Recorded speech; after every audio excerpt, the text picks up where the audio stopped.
Namaste, welcome to our course on linear algebra through geometry. In the last lecture, we looked at some interesting applications of matrices. In this lecture, we look at the geometry of system of linear equations in 2 and 3 unknowns. Consider the system of equations 2x1 plus x2 is equal to 3, x1 plus 2x2 is equal to 3. The equations L1, L2 represent two straight lines. Let us plot the lines now. We observe that the lines L1 and L2 intersect at the point x1 comma x2 is equal to 1 comma 1. The value of x1 comma x2 is precisely the solution we are looking for. By saying solve for x1 x2, we mean find the point of intersection of two lines L1 and L2. This point lies on both the lines. In fact, we see that there is only one point of intersection for L1 and L2, and hence we say that the system of linear equation has a unique solution. These two lines intersect exactly at one point and do not intersect anywhere else. Do two lines always intersect at one point?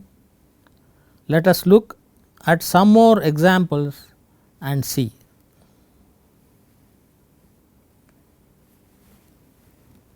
Consider following system of equation in two variables 2x1 plus x2 is equal to 3, 4x1 plus 2x2 is equal to 6.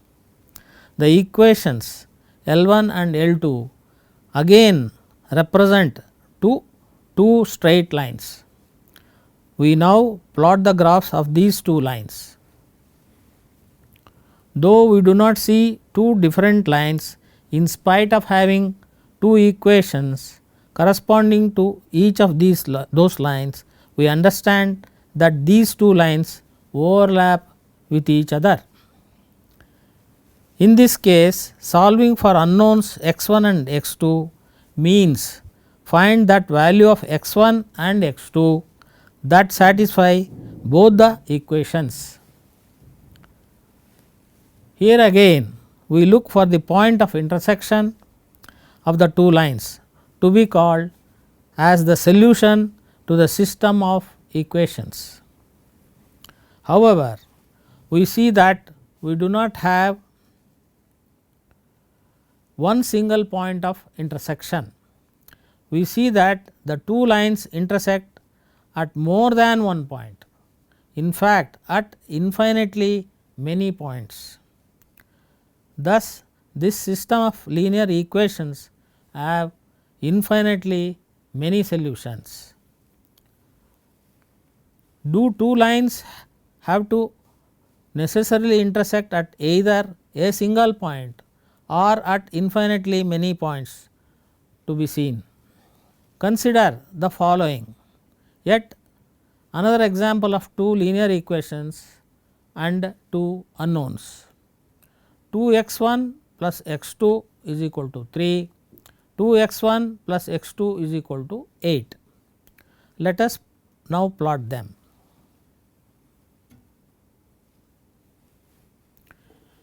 In this example, the two lines do not intersect at all, hence we cannot find any point which lies on both the lines simultaneously.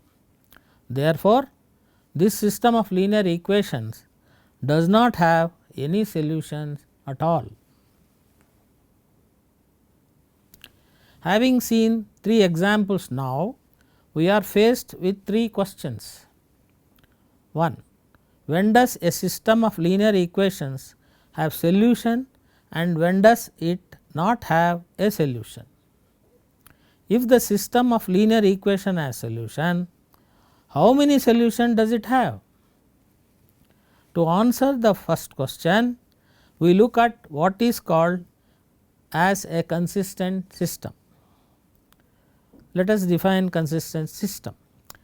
A system of linear equation is said to be consistent if it has one or many solutions. Example 1 and example 2 are consistent systems. Inconsistent system. A system of linear equations is said to be inconsistent if it has no solutions.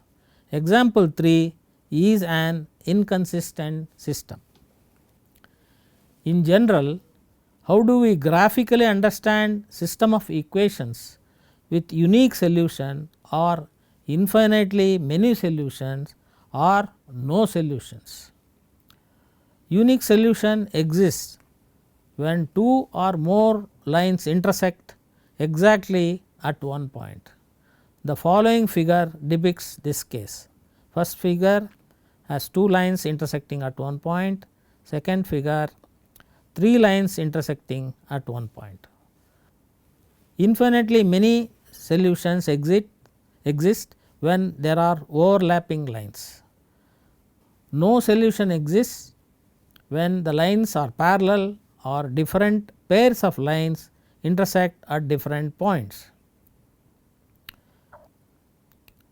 It typically represents measurement error.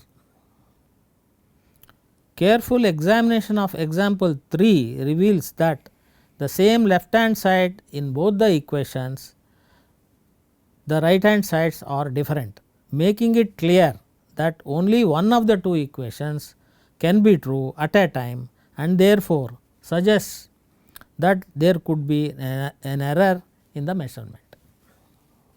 For a system of two linear equations in two unknowns, we found that the number of solutions can be none, unique or infinitely many.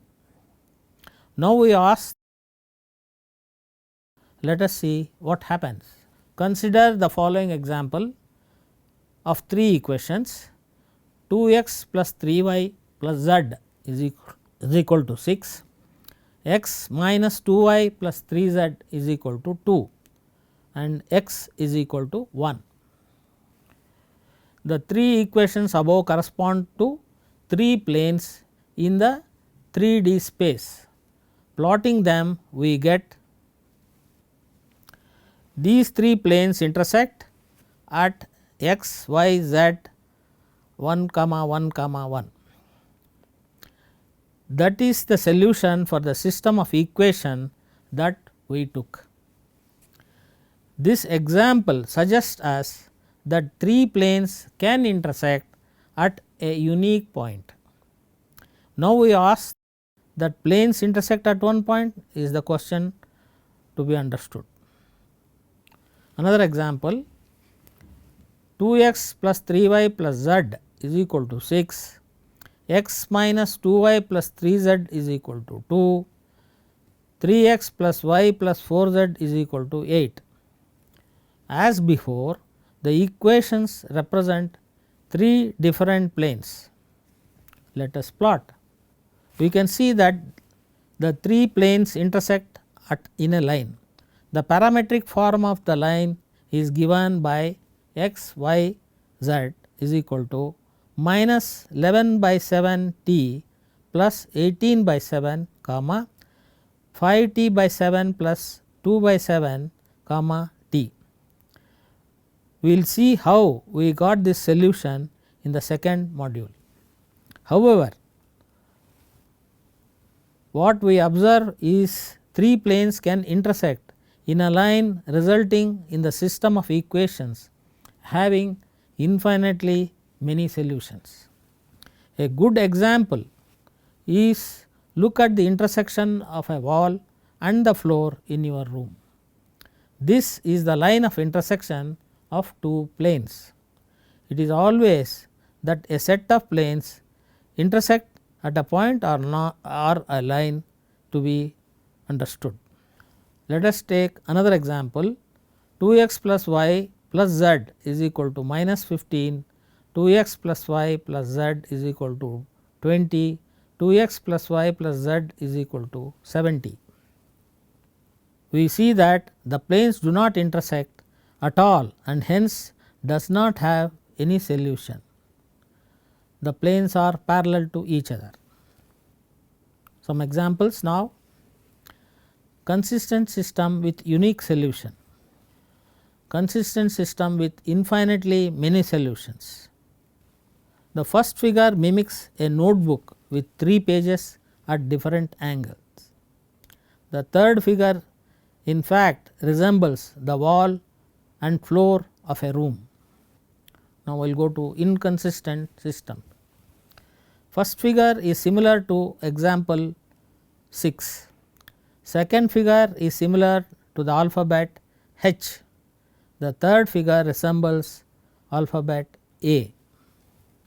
It is interesting to note from the examples that we have looked at a system of linear equations, be it in 2 equations in 2 unknowns or 3 equations in 3 unknowns.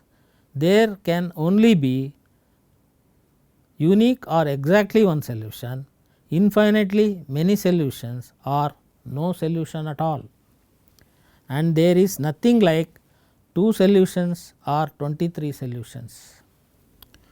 General system of linear equations. Consider the system of linear equations: a11 x1 plus a12 x2 plus a1n xn is equal to b1.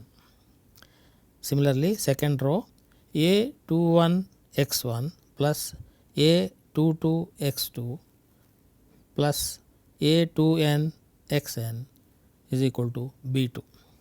The last equation, am1 x1 plus am2 x2 plus amn xn is equal to bm. There are m equations. This can be represented as a m by n x n by 1 is equal to b m by 1. One can notice the following double script that is used in association with the coefficients of unknowns in all the equations.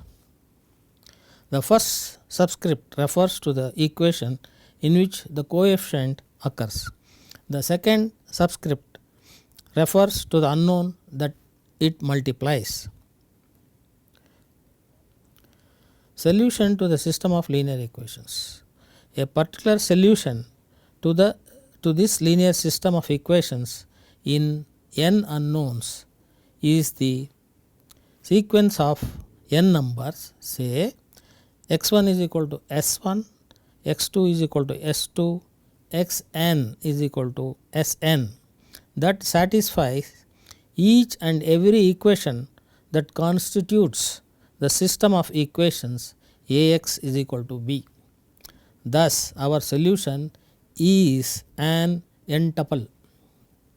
In fact, the complete solution is set for a system of linear equations in n variables is the set of all n tuples that form particular solution to the system. That brings us to the following question: should it always be that the number of equations and the number of unknowns be the same? The answer is no. Let us take an example.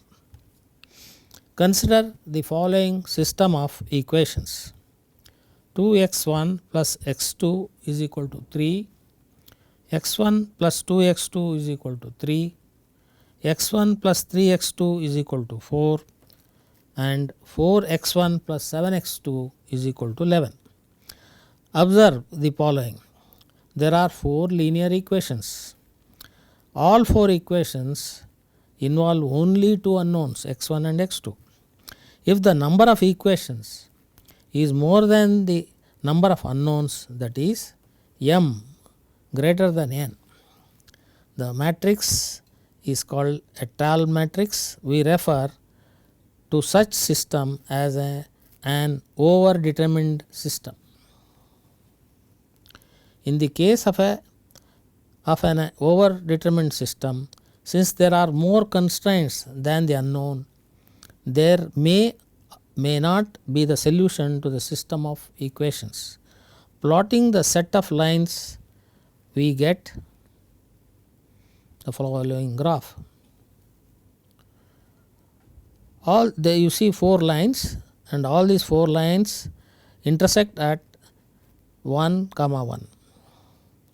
This overdetermined system has a unique solution. We explore if overdetermined system will always have unique solution. Since the number of constraints are more than unknown, it is natural to expect no solution. Consider the following example.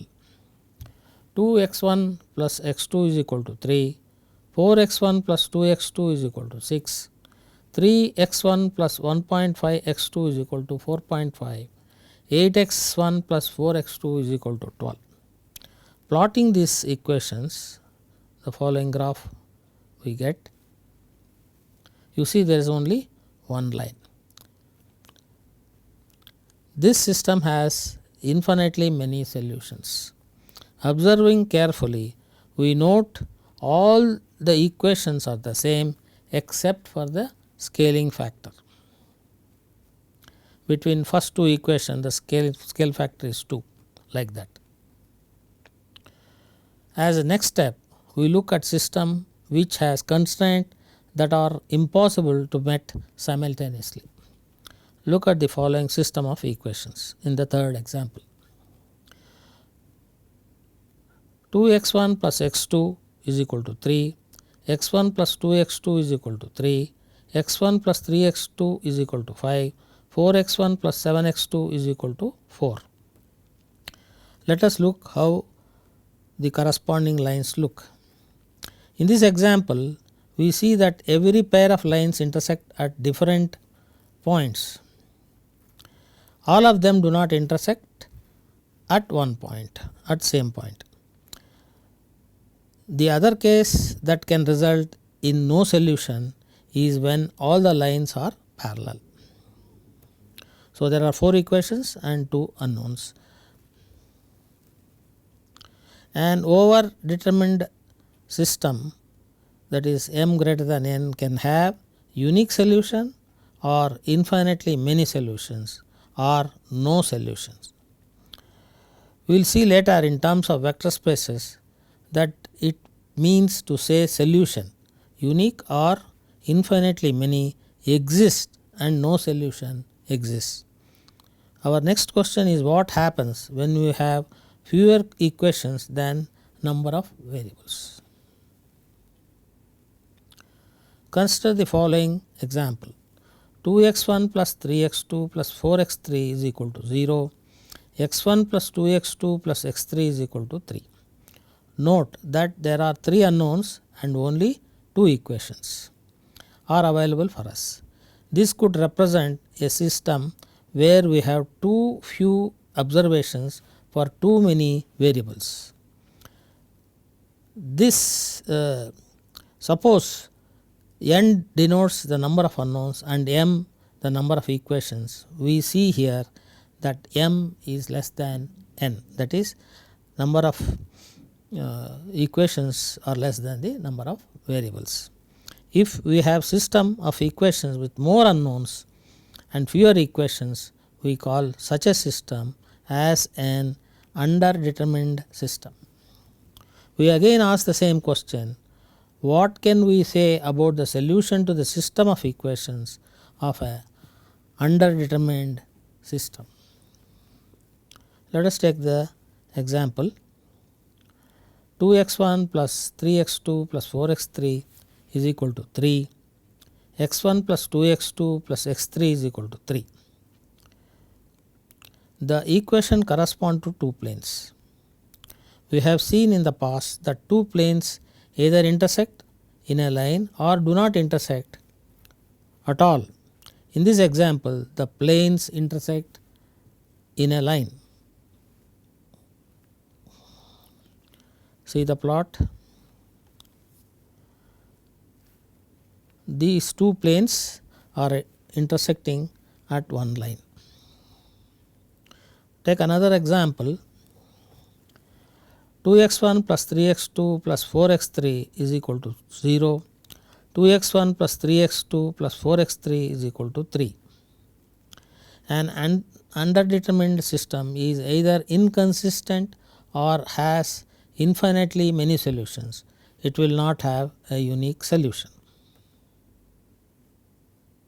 You can see that planes are parallel, and also you can see that having same left hand side but right hand sides are different. Having seen lot of examples on system of linear equations, let us now look at working with matrices. We now proceed to explore various matrices.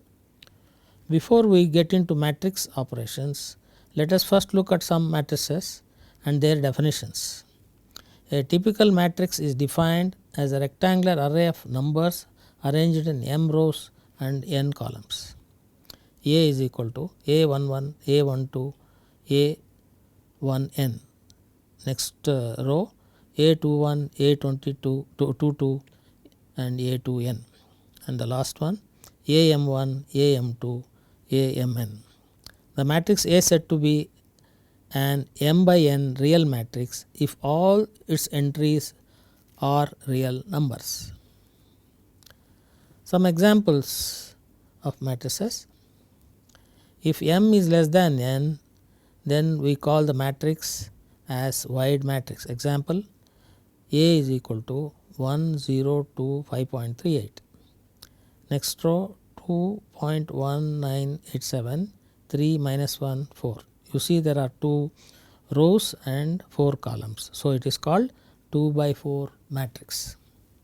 If m greater than n, then we call the matrix as a tall matrix. Example, B 1, 0, 2, 5.38, 2.1987, square root of 2, 3 minus 1, 4, 7. You see there are 4 rows and 2 columns, 5 rows and 2 columns. So it's a 5 by 2 matrix and it is called a tall matrix. A matrix with number of rows m, number of rows equal to number of columns is called a square matrix. C is equal to 102, 2.1987 root 2, 7, 3 minus 17, 0. This is called 3 by 3 matrix. A matrix with only one row is called a row vector or row matrix. Example, D is equal to 1, 0, 2. This is one row and 3 columns. So it is called 1 by 3 matrix. Thus a matrix can be thought as a collection of m row vectors. Thus any matrix can be thought of as a collection of m row vectors. A matrix with one column is called a column vector or a column matrix. Example, E 1, 0, 2. You see there are 3 rows and 1 column, so hence it is called 3 by 1 matrix. Thus any matrix can be thought as a collection of n column vectors. Take another one, 3 by 3 matrix.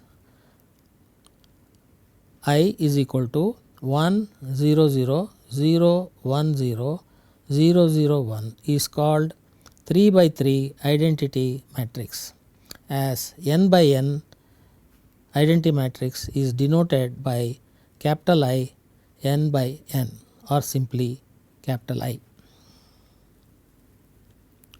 A diagonal matrix in an n by n matrix with entries above and below the main diagonal are 0. That is a matrix is a diagonal matrix if and only if it is square and Dij is equal to 0, for I not equal to j. If you see in this example F, you see the upper triangular portion and lower triangular portion of the matrix are all zeros except the diagonal elements 4, 7.2, 0.123 pi. These are the numbers, but the rest are all zeros. The two matrices A and B are said to be equal is and only if they have the same size and all of their corresponding entries are the same. Suppose A is equal to 1, 0, 2, that is row vector, and B column vector 1, 0, 2, they are not equal matrices though their entries are the same. There are different size, hence they are not equal matrices. A matrix is said to be upper triangular U if it is a square matrix with all entries below the main diagonal is equal to 0. An upper triangular matrix has its entries equal to 0 at all those positions A I j where I is greater than j. Example U, you see 1, 3, 2, 0, 2, minus 1, 0, 0, pi. So, in this matrix you see the lower portion of the matrix are 0, therefore, this is called an upper triangle matrix. Similarly, a matrix is said to be lower triangular L if it is a square matrix with all entries above the main diagonal equal to 0. A lower triangle matrix has its entries equal to 0 at all those positions Aij where I is less than j. Example L, you see 1, 0, 0, 2, 2, 0, pi minus 5, 23. The upper portion of the triangle matrix are 0 and the rest of it have got some data. So, this is called lower triangular matrix. A matrix with all entries 0 is called 0 matrix. A 0 matrix can be square or rectangle. To summarize, we looked at the systems of linear equations in 2 unknowns and in 3 unknowns. We also looked the geometry of system of equations in 2 and 3 unknowns. We had two important questions, one about the existence of solution to the system of equations and the other about number of solutions. We defined consistent and inconsistent system of equations. We found that any system that is consistent has solution either unique or infinitely many. An inconsistent system does not have any solution. We looked at the general system of linear equations. We defined what an overdetermined system is. These are systems that have more equations than unknowns. We also looked at underdetermined system as a system with fewer equations than unknowns. We looked at the visualization for such systems. We defined various matrices. Namaste.